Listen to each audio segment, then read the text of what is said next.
Good afternoon, everyone. Let us introducing ourselves.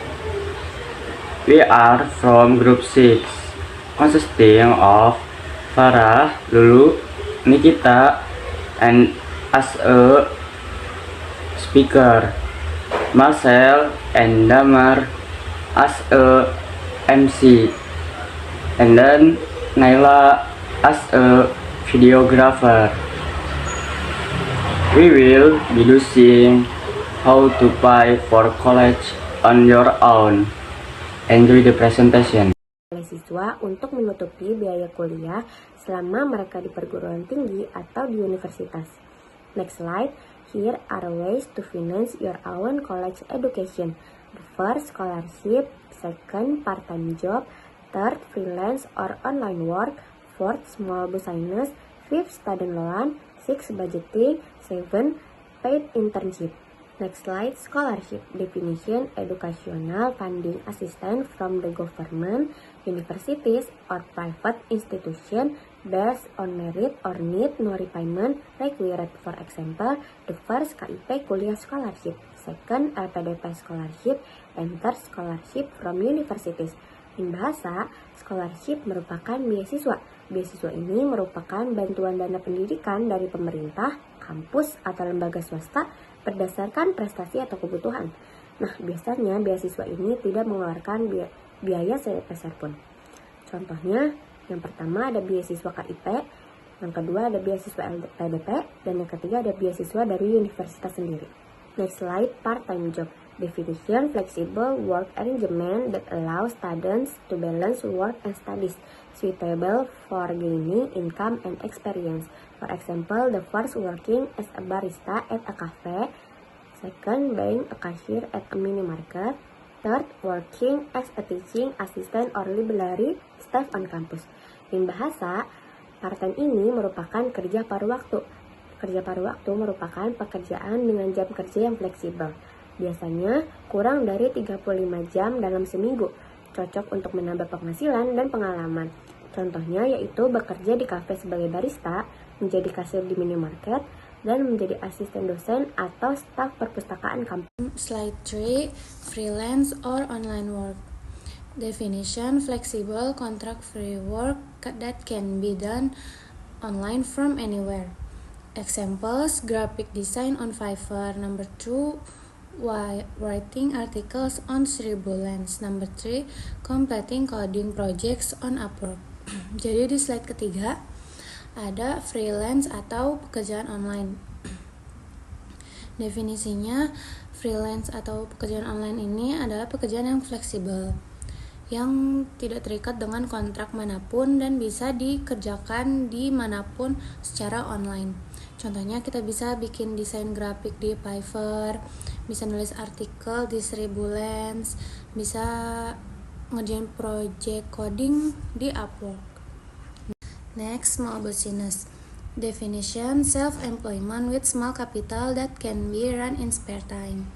Examples, selling snack or coffee, being a skincare reseller on Instagram, running a print and photocopy service near campus.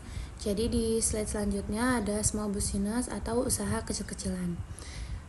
Definisinya, small business atau usaha kecil-kecilan adalah bentuk self-employment di mana kita bikin usaha dengan modal kecil dan bisa dikerjakan ketika ada waktu senggang.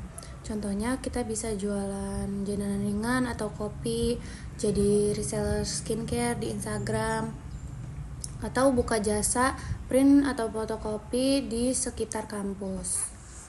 Next, student loan. Definition, loan used to finance education which must be repaid after graduation. Examples, number 1, loan from PIP or BTN Bank student credit. Number 2, educational loan service from vintage startup like Dana Cinta. Jadi di slide selanjutnya ada student loan atau pinjaman siswa. Definisinya, pinjaman ini adalah pinjaman untuk biaya kuliah atau biaya pendidikan yang harus dibayar setelah atau sesudah lulus. Contohnya ada pinjaman PIP atau kredit mahasiswa dari Bank BTN. Yang kedua ada layanan pinjaman dari startup vintage kayak Dana Cinta. 6 is a budgeting definition, managing income and expense to ensure sufficiency and avoid wastefulness. Example, first, creating a monthly need lists like food, transportation, and tuition. Second, setting aside allowance for savings. Jadi yang keenam itu adalah mengatur keuangan, yaitu mengelola pemasukan dan pengeluaran agar tetap cukup dan tidak boros.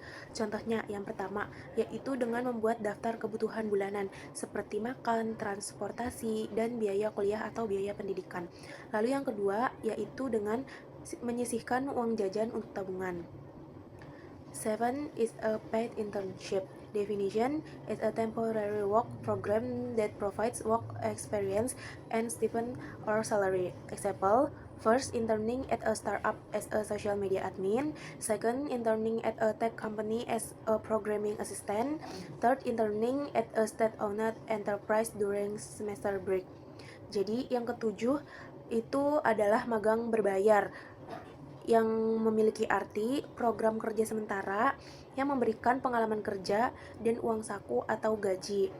Nah, contohnya yang pertama itu ada magang di startup sebagai admin media sosial, lalu magang di perusahaan teknologi sebagai asisten programmer, lalu yang ketiga itu magang di BUMN selama libur semester.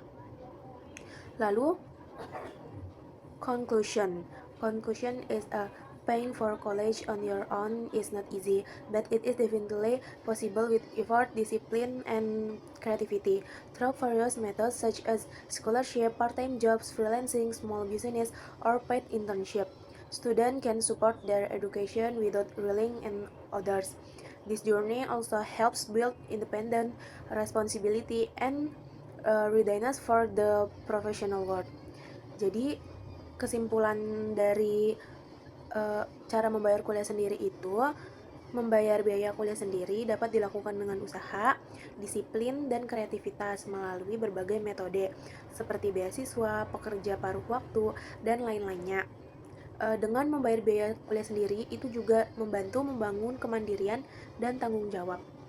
Thank you for your attention during this presentation. In closing, I would like to thank you for your time and attention. I hope the information present has been helpful. Assalamualaikum warahmatullahi wabarakatuh.